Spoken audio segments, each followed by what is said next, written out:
Hello and welcome back to the Law of Relevancy podcast. We're super excited today to have Erin Porter.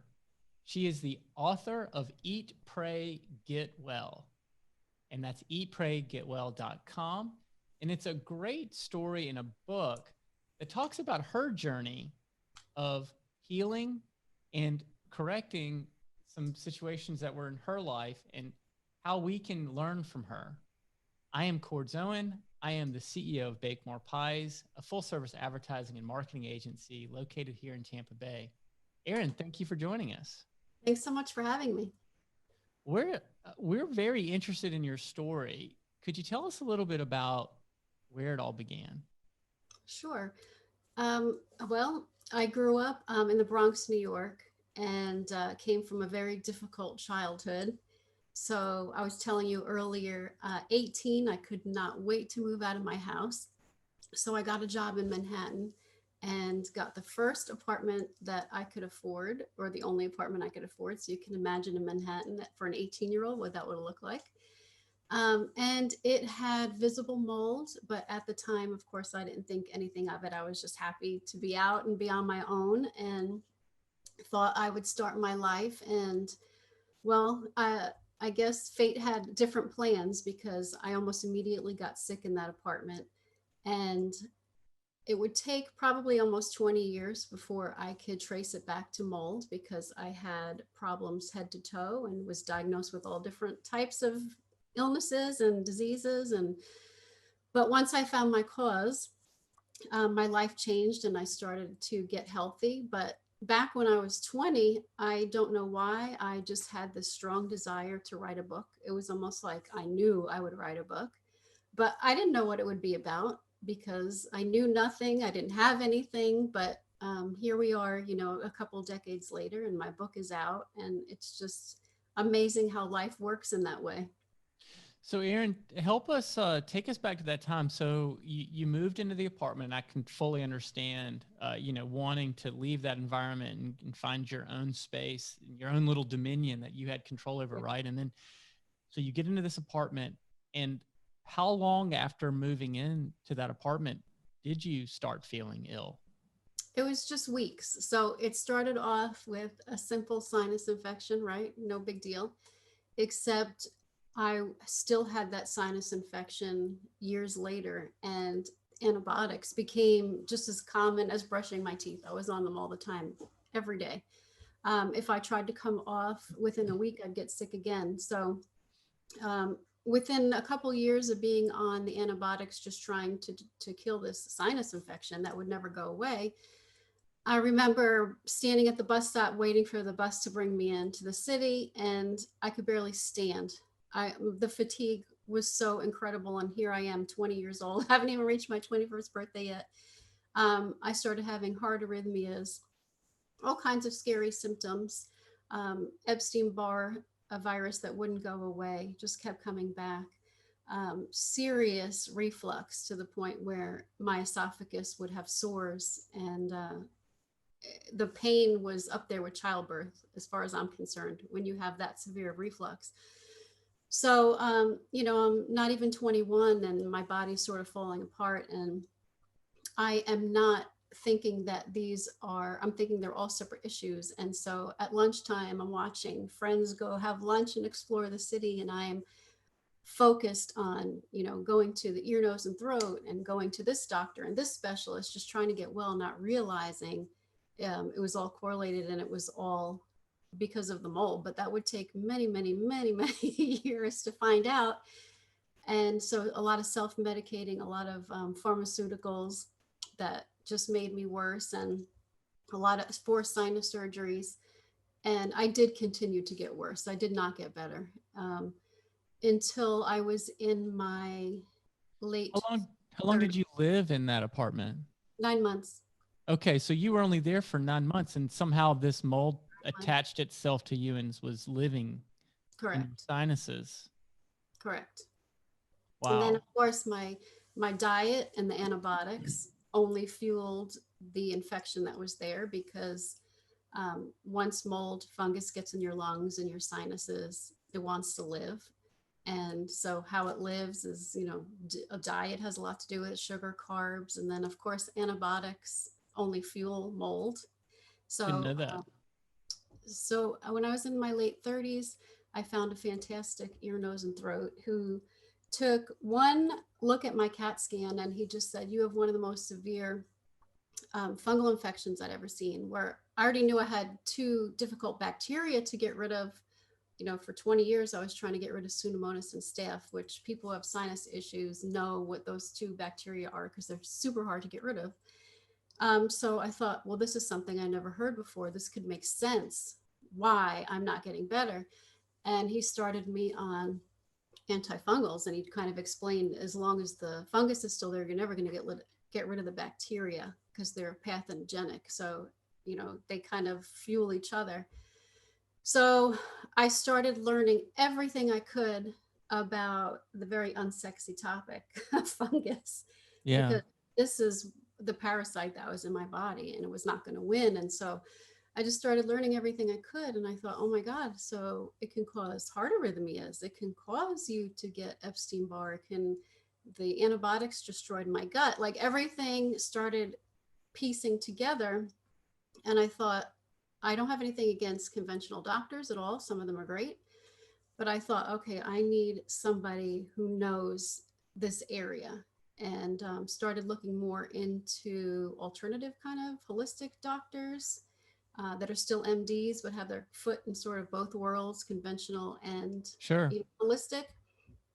Started learning how to detox the mold out, how to build up my gut, and just try to heal, because the way I was living, and I was eating fast food twice a day, McDonald's was my lunch and dinner.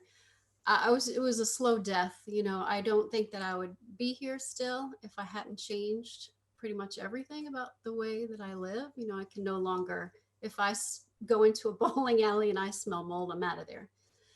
Because I also found out that pretty big percentage of the population, like 30%, maybe even more, have a mutation called the MTHFR gene, which makes it very difficult to detox mold. So I might live in a house where somebody's completely healthy and the mold is not affecting them, where I could die, or I could. So it's just, everybody is different. And my body, along with a huge percentage of the population, also has that problem where you can't detox normally. So my body can't handle a load of mold going into a bowling alley that smells moldy, or I'll get a sinus infection. So I'm more careful about how I live my life and how I eat. Well, I'm sure I bet everybody listening to this right now is thinking about all the smells around their house and in their environments, and trying to figure out if they're in contact with mold and the dangers of it. Like, how do we know, like, what does mold smell like? That's the thing. So my doctor says by the time you see it or smell it, your problem is so big. For my book, I interviewed very popular cardiologist Stephen Sinatra, and he had a simple leak in his home in Connecticut when his boys were small, and both of them became sick from the mold. So it can be as simple as a leak in your home that hasn't been fixed, and you might not smell it yet. You might not see it yet. So that's the type of thing you have to be on top of. How do we discover if there is mold in our I'm just want to cover this just in case. I want to clear this out. So like I've seen a restoration guy come in with like a little detector, an air detector. Is that how you determine if there's mold in your environment? For me, when we bought our house here about 7 years ago, I put down, they're so cheap, little Petri dishes, you can buy at Home Depot, you can buy them online, and you just set it out open for an hour, and you can see if there's more than 3 dots, then you kind of have a problem. And if the whole thing is covered, you really have a problem. And then there's some companies, it's not expensive. You take that Petri dish, send it off, make sure it's not a serious, dangerous mold, that it's not black mold, it's not Stachybotrys or something like that. So we did that in all the rooms here. My son's room had a problem. So we did things like rip up the carpet because a lot of times that's where we Yeah, have an issue. And we did that. We ripped up the carpet, started there, did another petri dish, and it was completely clear. that's great So news. the other things that you can definitely do. Well, that sounds like so you made me feel better. Like now I know what to do to check out my whole house, and we can move on. So like one of the things that I really think that's impressive about you is here you are as a young lady, and you're not. I mean, I would imagine that if at the age of 19, 20, 21, I'm starting to have all these health problems, I'd probably get pretty depressed. Oh yeah. And and when you're depressed, it's like those emotions, those attitudes, they really kind of a lot of times can keep people from trying to resolve their situation. Yet you're out there seeing doctors looking for solutions and things like that. How did you keep going? Oh, I was depressed. I was depressed even before I got sick because I told you I came from Yeah, that childhood. My father, I want to clarify, it wasn't sexual abuse, it wasn't physical, it was emotional and mental. And I talk about it in the book. It was so unique, I kind of had to put it into stories so you can kind of get an idea of what the abuse was like. So when I left my home at 18, I thought everything was going to be wonderful and magically the depression would be gone. But, you know, the words spoken over me, those 18 years still lived in my heart and in my head. So now put illness on top of that. And yeah, the depression was very thick. But I think I'm a dog with a bone sometimes with things. And so luckily that part of my personality kicked in, and I knew I couldn't live this way, so there was no other choice but to kind of dig in and research. All I did was research, you know. um, I feel like in a way maybe I missed out on my 20s and some of my 30s, but in other ways I don't see it that way anymore. I see it as it was a part of my plan. I wouldn't change any of it. sure. I like where I am and what I've learned and how I'm able to help people.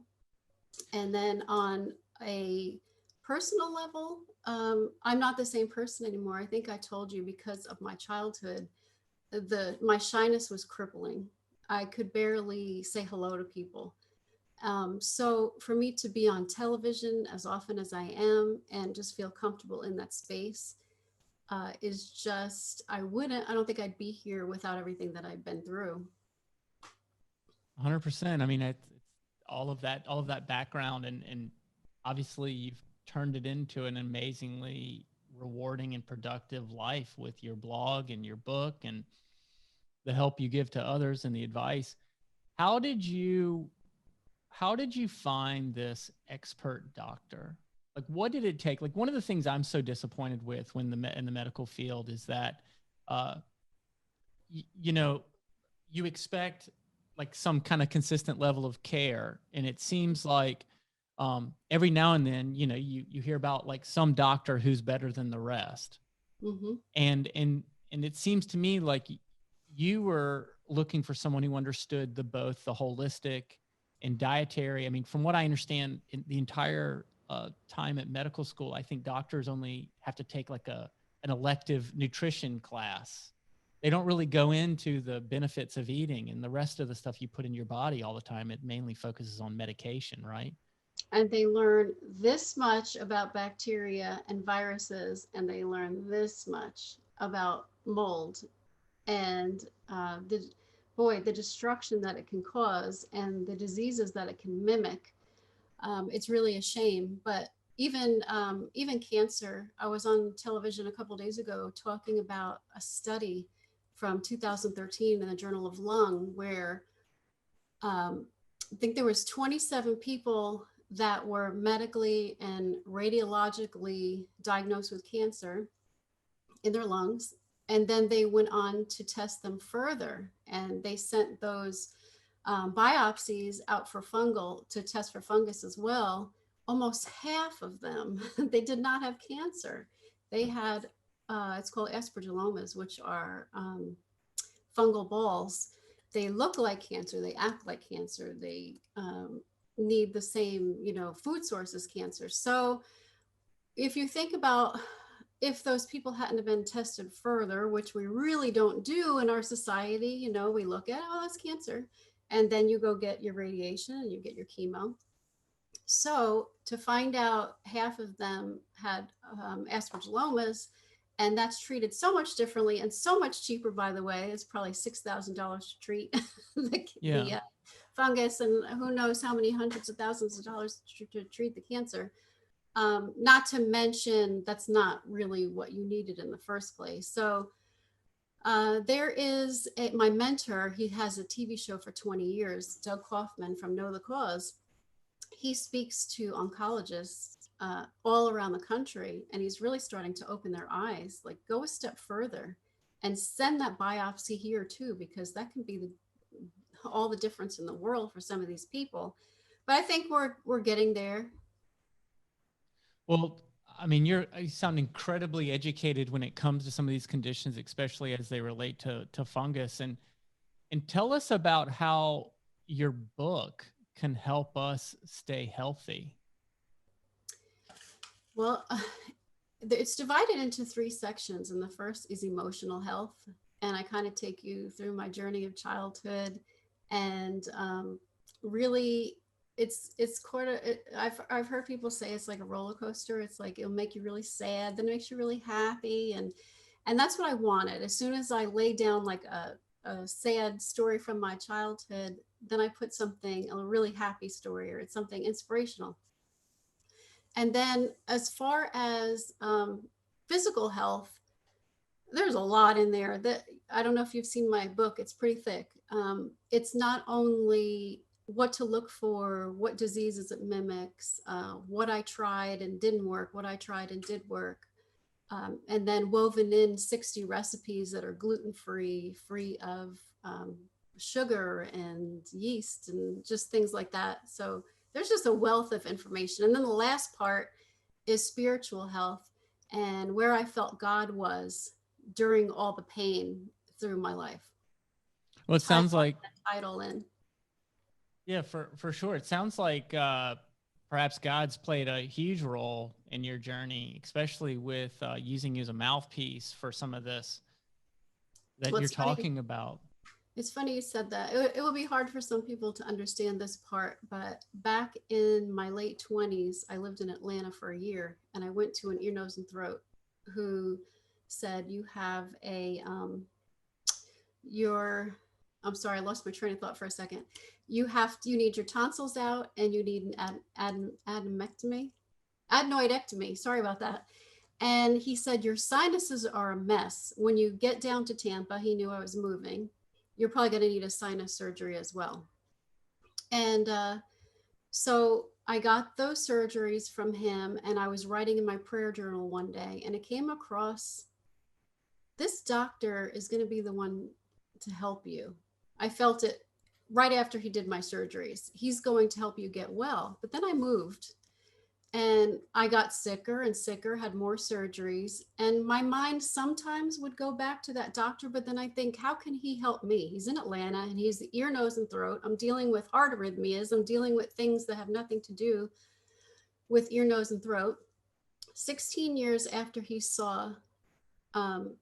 did my surgeries, I saw him on television. And I was about to go on my 5th sinus surgery. And here he is on TV talking about how he can remove this without surgery. And he knows more than other ear, nose, and throat. And I thought, oh my gosh, I wrote about him 16 years ago in my journal. He was the one that's supposed to help me. So I canceled my 5th surgery. I flew up to Atlanta. I brought my prayer journal, and I said, look, 16 years ago, it says you're supposed to help me. And I didn't know if he believed in God or he would think I was nuts. And he said, well, you're in the right place. I am going to help you. We became friends. And to this day, I'm close to my doctor because he did help me. And like I said, it was like almost 30 years with the same sinus infection, and it had finally come to an end. So I was just so grateful for him. And I got to see God's guidance in that. Why did it take 16 years? I have no idea. I'm not really sure. I even asked the doctor, I said, why would God make me wait 16 years? If he knew. And it was funny, his answer was, because God didn't put it on my heart to learn about fungus until, and then he gave me, it was a lot after the 16 years. So God, I guess everything had to be in its place. Sure. Well, yeah, that is wild. I mean, I can tell you the story is much more compelling that you struggled with it for so long, unfortunately. But now, like, look at what it's inspired you to do and how you've been able to help all these people. Because, I mean, I had no idea how much of a persistent issue it was until speaking with you and learning about it. My wife has asthma issues. Like, I'm gonna get your book and show it to her so that she can and make sure that we can incorporate some of your stuff into our diet. I had asthma as well, and a lot of times there's links to mold and fungus as well with asthma. Yeah, well, I can't wait to learn more about that, because maybe it could help even in my own family. So tell me a little bit more, because we've got people who are entrepreneurial. We have people who are just feel inspired to put pen to paper, but they need something to sort of like kick them off. Like, what would you have to tell to those people who are watching this episode who feel like one of these days they should write a book, they should do something to help tell their story or communicate or help that generational knowledge, pass on what they've learned? How do you get started? What is your advice for them? I'll tell you, back when I was in corporate all my life, and I absolutely hated it, but I didn't have any other skills. And I remember I loved photography, and but I thought photography is for other people. It's not for me. I don't know why people that were better. I mean, I don't even know what that means now, looking back. There's probably a lot of people that are thinking that's for other people. Writing is for other people. I'm not good enough or whatever. Usually what stops us is that, like, I'm not good enough. Everybody else out there that's doing it is more talented than I am. But that's ridiculous, So I decided to take up photography and I went to school for it, even with those voices in my head. Like, who are you to think that you can do anything with this? Push through that, because thank God I did that, because for my blog, it's the photography is needed and I use it all the time on the blog. But you are good enough. And if it's in your heart and you have something to say, then there's somebody out there that needs it and you should listen to that. And so you started a blog. Like, so you took your own advice and you did that and you started a blog. And then how did that go? Well, that was another prayer. I was in bed having to go to my corporate job that I absolutely hated. And I started praying and I said, God, I can't do this for another 5 years. I can't even do this for another year. It was just soul sucking. I hated it. I was grateful to have a job. And that was always my prayer. God, I'm grateful, but I am ready for something else. Well, it came over me to start a blog. It wasn't Audible, and it wasn't my own self telling me that, because I didn't follow blogs and I didn't know anything about blogs. So, but it lit me up inside when I heard that, because I knew I could write, which I love to do. I could use my photography and I can share what I've been through. My husband's a coder. So within 24 hours, he already started building the website. He knew exactly what to do. And I just started writing. Just do it, because everybody has something to share with people. Everybody has been through something different. I can learn from you, you learn from me, and we all need to be sharing it. And when you have to make yourself happy. If it's in your heart and you want to do it, just do it. So that's wonderful advice. I definitely like that. At least get started, at least try it, right? Right. And then it's funny, open doors. So you start writing, and then even ultimately, if that's not where you end up, life always sends people in and out. I'm sure when you started your podcast, everybody has the thought, what do I have to say? What if I don't get guests? We all have that voice in our head. The people that are successful, they probably have it too, but they just keep going. Right. And everything always has a way of working out. So when you started your blog, had you been on TV at that point? No, I started the blog, and 3 months later, I got a phone call. Will you come on national television? And no, I did not want to go on national television. I wanted to stay in the safety of behind my computer. I was still extremely shy, could not do any public speaking. Even at my job in meetings, I would have panic attacks because it was my turn to talk coming up. But I knew that this was an opportunity from God. And if I don't take it, all right, God doesn't give you anything small. So I thought, okay, here we go. He's got big plans, like way bigger plans than this blog, obviously. So I reluctantly did the show because I could not live with myself not doing it out of fear. So I literally was hyperventilating for 3 days before the show. I started fantasizing about how my hyperventilation would sound against the mic on TV. And then I said, okay, God, maybe I'll pass out. Maybe I'll look like an idiot. But at least I did it, and I can't be angry at myself, and I will not live with what if. So I showed up, and I just clung to the verse where it says that God will give you the right words at the right time. So I didn't rehearse anything. And I was more comfortable during that interview than I probably would be sitting with my family and talking, which was a miracle. That day ended an entire lifetime of panic attacks, fear of speaking, public speaking. It was just gone. And I've been doing television for 6 years now, and it's one of my favorite places to be.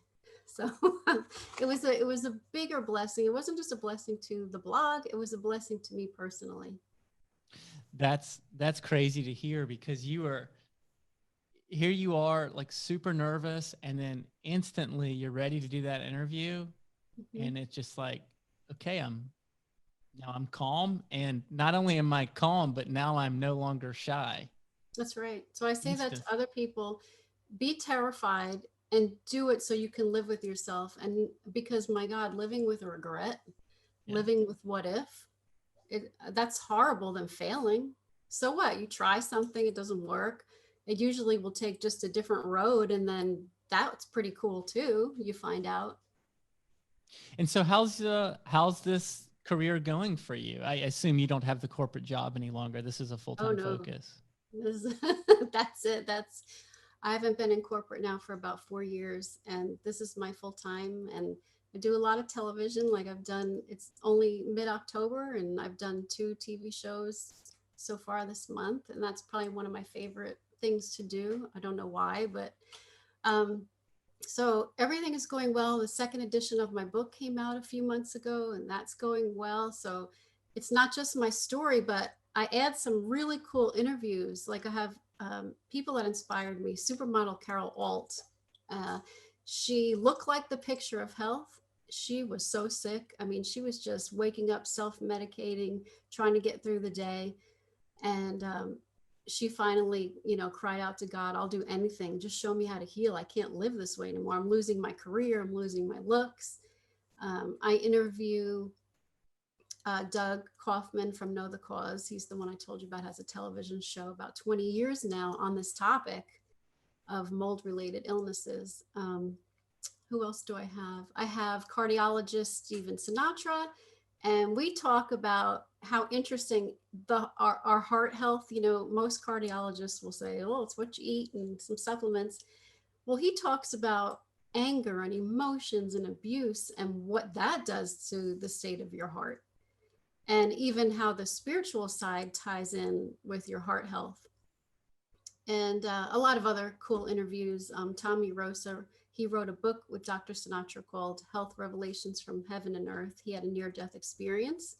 So we talk about that and what happened to him. Well, he was in a coma for, I think, 7 days and pronounced dead at one point. And he's got a fascinating story about what happened to him while he was dead. So there's a lot. I mean, this book is just loaded with things. All these different topics. There's something for everybody in my book. Well, I'm definitely buying your book after this interview. And I'm looking forward to meeting you again. what is next for you? What is next? So you've got the new book. You've obviously got a following. People want to hear from you. How are you letting them know on a regular basis what's on your mind and your heart? What's next? I don't know. And I'm very impatient and I have a dream on my heart that I don't know. I don't want to say what it is right now. Um, and I'm having to wait and wait and wait. And then I get this close and I think it's going to happen and it doesn't happen and I have to wait. So that's where I am now. I don't know what's next. And I don't know what to expect because this has taken me in places that I never expected to be. So I'm just excited to see what's next, but I don't know. I got you. And so then in the meantime, you continue to communicate, continue to write, In the continue to. meantime, I will keep up with eatpraygetwell.com and selling the books and going on television and talking about my experience and see what's next and hoping that the dream that's on my heart comes to pass. Yeah, it's And it's interesting the contrast of your plan versus a lot of what the entrepreneurial and business books tell you to do. You know, a lot of times they'll say, well, what's your annual plan? What's your projected sales? What are your, doesn't sound like that's a part of your recipe at all. It seems well, more if you like believe in it's, God, that's kind of laughable to follow. If you think that everyone can follow the same path, God has plans for you and you just don't know. It's just, and who am I to say this is what I want and this is what I want it to look like? That's crazy. And then work toward a goal that I don't even know, is that the right one for me? So I just more, I hang back, do what I know that I'm supposed to do, the blog, the book, television, and I pray like crazy. And I think God has that thing. I think He showed me that that thing is coming, but it's the waiting part. And I know God can make you wait quite a long time because I've experienced that. But that's why, oh my gosh, you have to enjoy yourself in the meantime because am I where I want to be completely with my company? No. But I don't want to fall into the trap of not being happy and not appreciating just the moments day to day until that happens. Or if that happens, I have to be happy with whatever happens. well, I have a feeling that you're always going to be, you're never happy with where you're at exactly. You know, it seems like you're Right. always striving for whatever's next and paying attention and listening to what's coming down the road. Exactly. And you probably have the same thing. You get off into striving and you become like a dog with a bone with striving. You want this.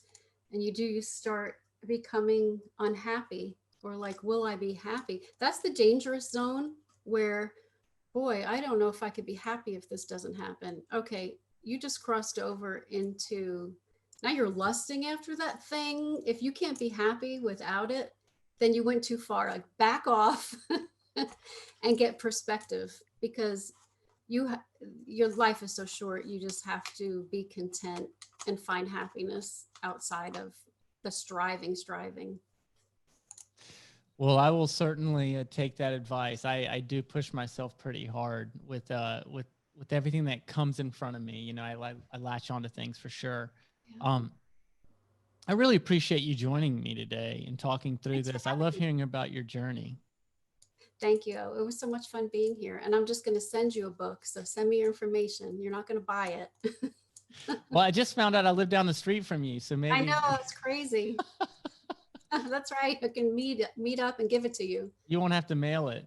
So Uh, that's really cool. And I'm inspired by just how you're forging ahead. I really do. I think that's it's really cool. It's contrarian in some ways, and it takes guts. And I would have never guessed that you were a shy person in the past. I know. That's healing for you right there. And we'll end on that. Well, thank you again, Erin Porter. So where can they follow you? eatpraygetwell.com. And my book is on my website as well as Amazon. That's Second great. edition. Say that again. I'm sorry. I talked Second over you. edition. That second edition is where all the new good stuff I've learned in the last 3 years. So get the second edition. It's It's second edition. That's the better one. Very good. That's what we'll do. Well, you can follow the Law of Relevancy podcast on thelawofrelevancy.com, as well as anywhere where podcasts are found. And we will see you again next time.